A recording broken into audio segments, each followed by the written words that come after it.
অনেকের কাছে শুনতে অদ্ভুত লাগলেও কাঁচা আম আর মিষ্টি আলু দিয়ে আমি এই টকটা রান্না করেছি।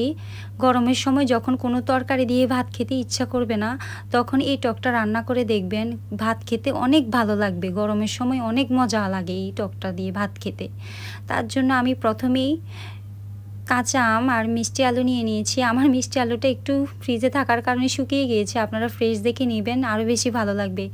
এ তো কাঁচা আম আর মিষ্টি আলুটা একটুখানি অল্প করে নিয়েছি। এই যে আমি গ্রেটার দিয়ে গ্রেট করে নিচ্ছি। এখন এগুলাকে ভালো করে যত চিকন করে গ্রেট করা যায়, এই তো গ্রেট করে নেওয়ার পরে এখানে আমি রসুন বাটা, লবণ, হলুদ গুঁড়া আর মরিচ গুঁড়া দিয়ে দিয়েছি। এই যে এগুলো দিয়ে ভালো করে মাখিয়ে নিতে হবে, যেভাবে আমরা ভর্তাটা বানাই না, ভর্তার মতো করে একদম ভালো করে যতটা পারা যায় হাত দিয়ে একদম চটকে নিতে হবে, যেন এগুলা এখানেই নরম হয়ে যায়, চুলার বেশি টাইম না লাগে। এ তো কড়াইতে আমি এখন এই মাখানো আমটাকে আর মিষ্টি আলুটাকে দিয়ে দিয়েছি। এখন পরিমাণ মতো করে পানি দিব, যে যেমন পাতলা ঘন যে যেমনটা খায় তেমন করে পানিটা দিয়ে দিবেন।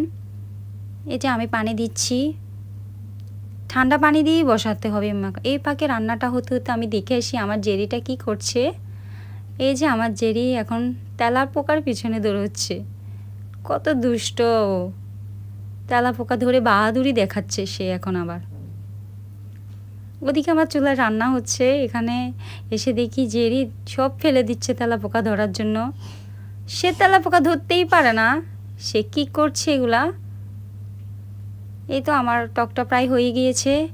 এখন আমি একটা ডাল ঘুটনি দিয়ে এটাকে একদম ভালো করে ঘুটে নিচ্ছি, যেন একটু শক্ত থাকলে সেটা নরম হয়ে যায়। এখন পরিমাণ মতো চিনি দিয়ে দিচ্ছি, যে যেমন খাই। তো রান্নাটা হয়ে গিয়েছে। এখন এটা হচ্ছে সবচেয়ে ইম্পর্ট্যান্ট।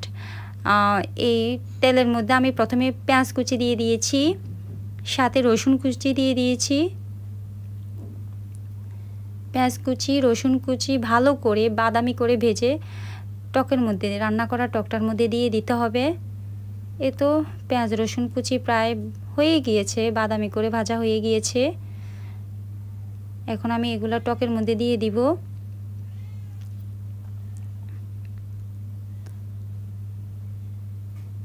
এখন তেলের মধ্যে পাঁচফোড়ন আর হচ্ছে যে সরিষা, এই টকের মধ্যে সরিষা আমি আস্ত সরিষা, যেটা হলুদ সরিষা, সেটা দিয়ে দিয়েছি, আর পাঁচফোড়নও দিয়ে দিয়েছি।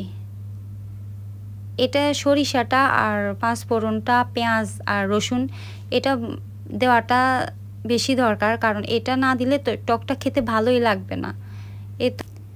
এই তো এখন আমি টকের মধ্যে তেলের মধ্যে দেওয়া পাঁচফোড়ন, পেঁয়াজ, সরিষা সব কিছু দিয়ে দিয়েছি। এরপরে তেলটা দিয়ে আমি টকটাকে আরও ভালো করে ফুটিয়ে নিয়েছি। ফুটিয়ে নেওয়ার পরেই আপনারা সাথে সাথে টকটাকে বাটিতে ঢেলে নেবেন।